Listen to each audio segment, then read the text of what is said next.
एक समय की बात है, एक गांव में राहुल नाम का एक लड़का रहता था। वो अपने जीवन से बहुत निराश था। उसकी निराशा का कारण यह था कि वो अब तक अपने जीवन में कुछ भी नहीं कर रहा था।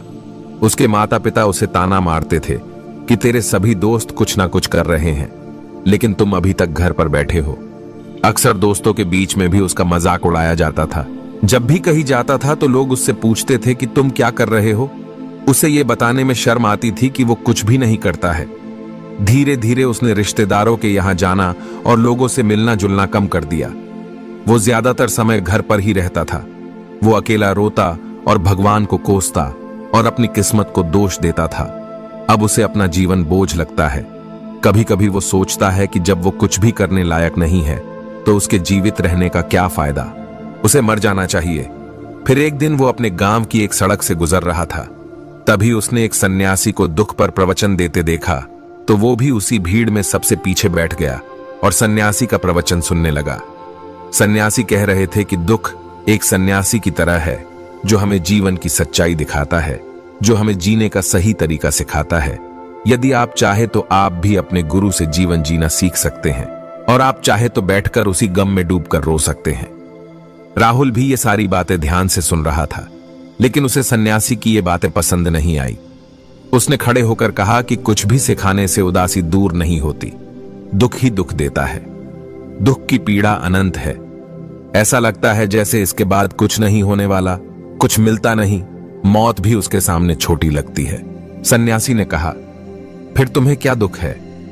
राहुल ने उनके सामने अपना सारा दुख कह सुनाया और पूछा, क्या आपके पास मेरे दुख का कोई उपाय है? यह सुनकर सन्यासी मुस्कुराए और बोले, जिस दिन तुम्हारे जीवन में सचमुच दुख हो उस दिन तुम मेरे पास आना, मैं तुम्हारी समस्या का समाधान अवश्य करूंगा। इतना कहकर सन्यासी वहां से चले गए। राहुल ने सोचा, क्या मेरा दुख सच्चा नहीं है? क्या मैं जिस दर्द से गुजर रहा हूं वो नकली है? मेरा दुख कोई नहीं समझ सकता। जब मेरे माता पिता नहीं समझते तो सन्यासी क्या समझेंगे? अपने दुखों से परेशान होकर राहुल ने निर्णय लिया कि अब वो कुछ करेगा। उसने एक छोटा सा व्यापार शुरू किया, लेकिन उसे सफलता नहीं मिल रही थी। लेकिन उसके परिवार वाले पूछते थे कि क्या वो कुछ प्रयास कर रहा है। वो अपने व्यापार में लगा रहा और धीरे धीरे उसे सफलता मिलने लगी। फिर उसने रफ्तार पकड़ी और महज 3 साल के अंदर ही वो एक बड़ा व्यापारी बन गया। अब राहुल के आसपास ऐसे कई लोग थे जो उसकी परवाह करते थे, जो उससे प्यार करते थे, उसके काम की प्रशंसा करते थे। अब तो उसके परिवार वाले भी उसकी तारीफ करते नहीं थकते थे। दिन पर दिन उसके दोस्तों की संख्या बढ़ती जा रही थी। अब वो अपने जीवन से बहुत खुश था। उसके कुछ दोस्तों ने उसे सलाह दी कि जब तुम एक बड़े व्यापारी बनकर इतने खुश हो तो सोचो, अगर तुम इस शहर और इस राज्य के सबसे बड़े व्यापारी बन जाओगे तो तुम्हें कितनी खुशी होगी। कितने लोग तुमसे जुड़ना चाहेंगे और स्वयं राजा भी तुमसे मित्रता करना चाहेंगे। दोस्तों की यह बात राहुल के दिमाग में बैठ गई। अब वो अधिक धन कमाने का प्रयास करने लगा, लेकिन उसे यह सब बहुत जल्दी चाहिए था। वो इन चीजों को पाने में अपना ज्यादा समय बर्बाद नहीं करना चाहता था। इसीलिए उसने ऐसे काम करना शुरू कर दिया जो सही नहीं थे। उसने अपने दोस्तों से बड़ी मात्रा में पैसे उधार लेना शुरू कर दिया। अधिक मुनाफा कमाने के लालच में उसने अपने माल में मिलावट करना शुरू कर दिया। उसने अन्य व्यापारियों के खिलाफ भी साजिश रची और उन्हें डराया धमकाया। वो वैसा ही करता था जैसे उसके दोस्त कहते थे। वो इन तरीकों से अधिक पैसा कमा रहा था, लेकिन अब उसके जीवन में कोई शांति नहीं थी। उसके मन की शांति गायब हो गई थी और उसे रात को नींद नहीं आती थी। सुख की सभी चीजें होने के बाद भी उसे किसी भी चीज में खुशी नहीं मिल रही थी। फिर एक दिन राहुल अपनी गाड़ी से कहीं जा रहा था। तभी उसे रास्ते में सन्यासी का आश्रम दिखाई दिया। वो वहां रुक गया और सन्यासी के पास गया और बोला, आपने मुझसे कहा था कि जब मेरे जीवन में सच्चा दुख आए तो मेरे पास आना। अब मैं बहुत दुखी हूं। मेरी रातों की नींद उड़ गई है। मुझे कहीं भी शांति नहीं मिलती। इस प्रकार राहुल ने सन्यासी को अपनी सारी समस्या बता दी। फिर सन्यासी बोले, जब तुम मुझसे पहली बार मिले थे तब भी कुछ दुख में थे।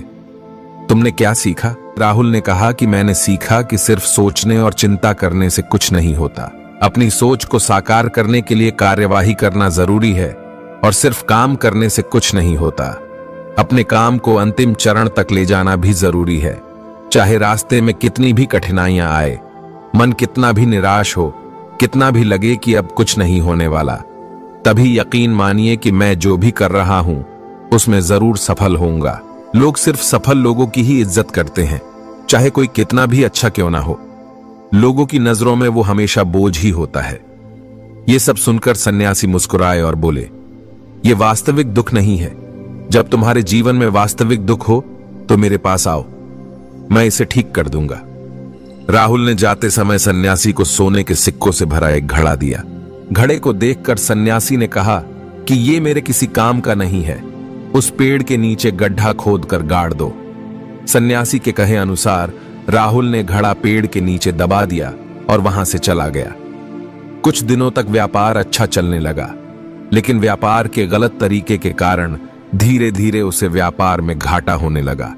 उसकी सारी संपत्ति धीरे धीरे खत्म होने लगी और एक दिन ऐसा आया जब उसके पास कुछ भी नहीं बचा और वो कर्ज के बोझ में दब गया था। लेकिन वो फिर भी निश्चित था, क्योंकि उसने अपना सारा कर्ज अपने दोस्तों से लिया था।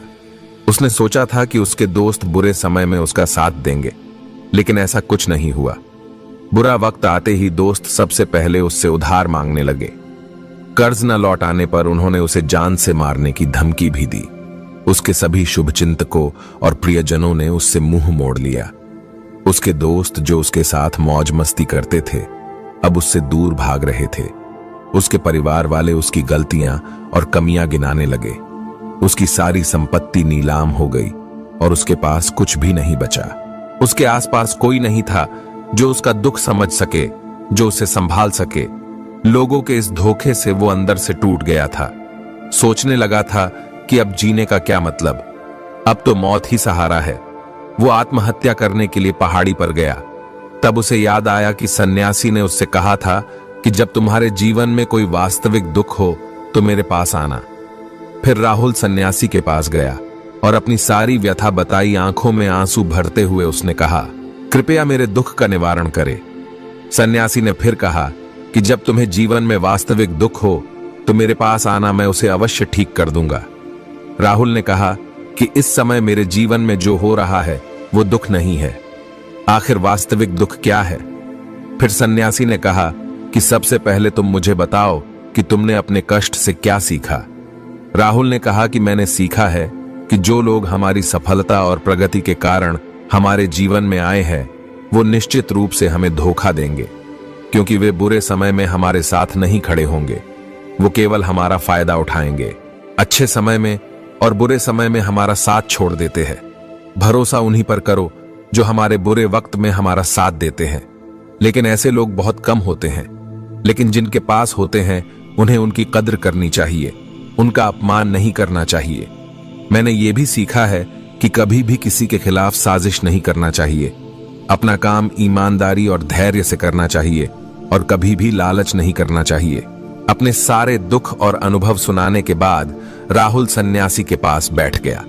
कुछ देर बाद सन्यासी उठे और पेड़ के नीचे गड्ढा खोदकर घड़ा निकाल लिया, जो सोने के सिक्कों से भरा हुआ था।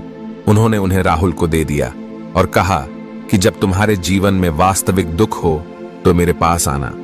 फिर राहुल ने सन्यासी को धन्यवाद दिया और उन्हें प्रणाम किया और चला गया। उसने उन पैसों से एक छोटा सा व्यापार शुरू किया। उसने लगन और ईमानदारी से व्यापार किया। जल्द ही वो अपने शहर का एक बड़ा व्यापारी बन गया। उसका जीवन खुशियों और सुविधाओं से भरा था। लेकिन कोई कितना भी अच्छा क्यों ना हो और कितना भी अच्छा दान पुण्य करता हो, लोगों की मदद करता हो, लेकिन जीवन में दुख आता ही है, तो राहुल के जीवन में भी दुख आता है। अपने माता पिता की मृत्यु के रूप में उन दोनों की मृत्यु एक ही दिन हुई। राहुल अपने माता पिता से बहुत प्यार करता था, इसीलिए उनकी मृत्यु से उसे बहुत दुख हुआ।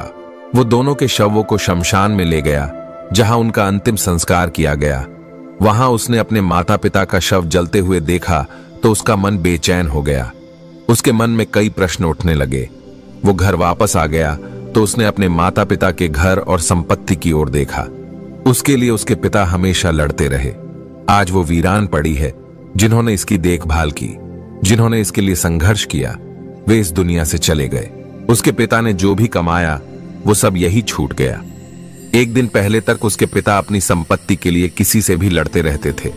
आज वो खुद इस दुनिया से चले गए।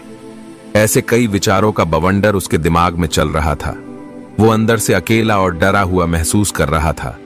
उसे खालीपन महसूस हो रहा था। उसे लगा कि कुछ तो है जो वो समझ नहीं पा रहा है। इसीलिए वो सन्यासी के पास गया। उसे देखते ही सन्यासी ने कहा कि क्या जीवन में कोई दुख है? राहुल ने कहा, वैसे तो जीवन में कोई दुख नहीं है, सब सुख है, सब कुछ अच्छा चल रहा है।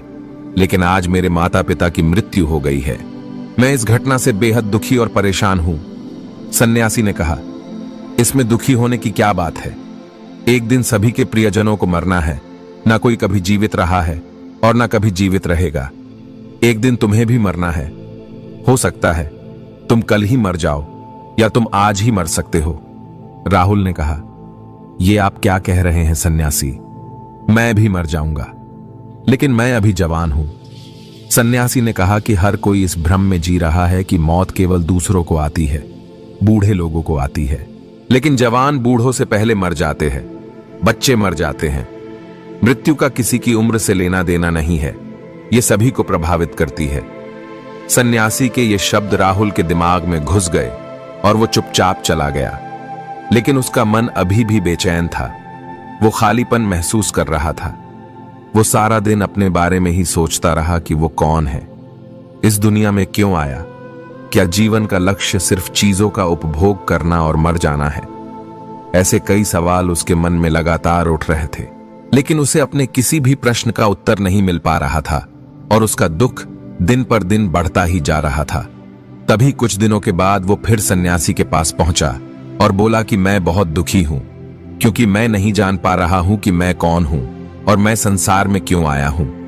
ये सुनकर सन्यासी मुस्कुराए और बोले, आज तुम्हारे जीवन में पहली बार सच्चा दुख उत्पन्न हुआ है। यही तो वास्तव में असली दुख है।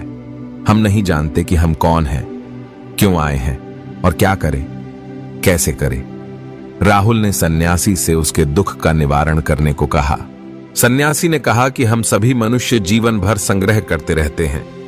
राहुल ने कहा कि सभी मनुष्य जीवन भर धन, सम्मान, परिवार, प्रतिष्ठा, मित्र, शत्रु आदि का संग्रह करते रहते हैं। सन्यासी ने पूछा, क्या हम एकत्र किए गए कुछ में से कुछ ले सकते हैं? फिर राहुल ने कहा, नहीं गुरुदेव, उसके बाद कुछ नहीं जाएगा। मेरे माता पिता के साथ कुछ नहीं गया, सब यही छोड़ गए, घर परिवार संपत्ति सब कुछ। फिर सन्यासी ने कहा, अब मेरी बात ध्यान से सुनो। इस संसार में हमें जो संग्रह करना चाहिए वो संग्रह नहीं करते। चीजें सामने आ जाती है, लेकिन हम उन्हें देखने की कोशिश नहीं करते हैं। इस दुनिया में हम केवल अपने आप को इकट्ठा करना है। हमें खुद को इकट्ठा करना है ताकि हम एकजुट हो सके, ताकि जब हम मरे और खुद को पहचानने में सक्षम हो सके तो हम अंदर से विभाजित हो जाए। हम प्रेम, क्रोध, धन, पद, प्रतिष्ठा, सम्मान, पहचान, धर्म, जाति, ऐसी सैकड़ों हजारों चीजों और इच्छाओं में विभाजित है।